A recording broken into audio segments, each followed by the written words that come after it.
Assalamualaikum warahmatullahi wabarakatuh. Mga igsoon, adunay pahinumdom sa matag usa ka nato nga luyo sa ato ang kabisi sa pangkalibutanon nga mga butang. Nadira ang trabaho, nadira ang mga kabisi sa ato ang pang-adlaw-adlaw nga mga buluhaton. Luyo ni ana mga igsoon, dili unta nato kalimtan kung unsa ang tinuod nga purpose nato nianing kalibutana.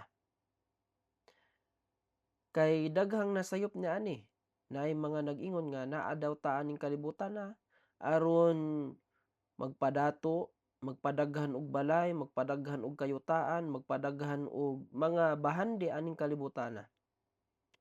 Adunay mga tawo nga nagaingon niana, busa ang usa ka bright nga tawo, nga usa ka Muslim, nga usa ka magtotoo, iyahang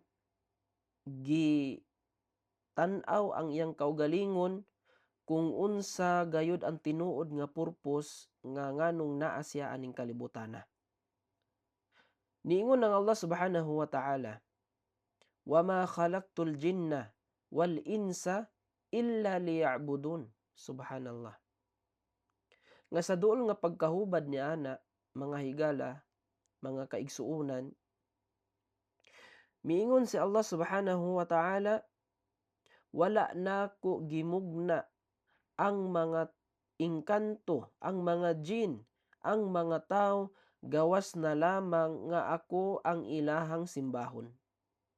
Sa buot pasabot niya na mga higala, igsuon, simbahon nato ang Allah Subhanahu wa Ta'ala nga dili ta mag-shirk. Dili ta mosimba og lain gawas kang Allah Subhanahu wa Ta'ala. Tinaw kaayo nga naa ta aning kalibutana aron sa pagsimba kang Allah Subhanahu wa Ta'ala nga gawas sa shirk. But pasabot dili ta mag-shirk. Si Allah Subhanahu wa Ta'ala ra gyud ang atong simbahon. Busa mga higala igsuon, dili nato kalimtan kung unsa ang ato ang purpose aning kalibutana, mao ang pagsimba kang Allah Subhanahu wa Ta'ala.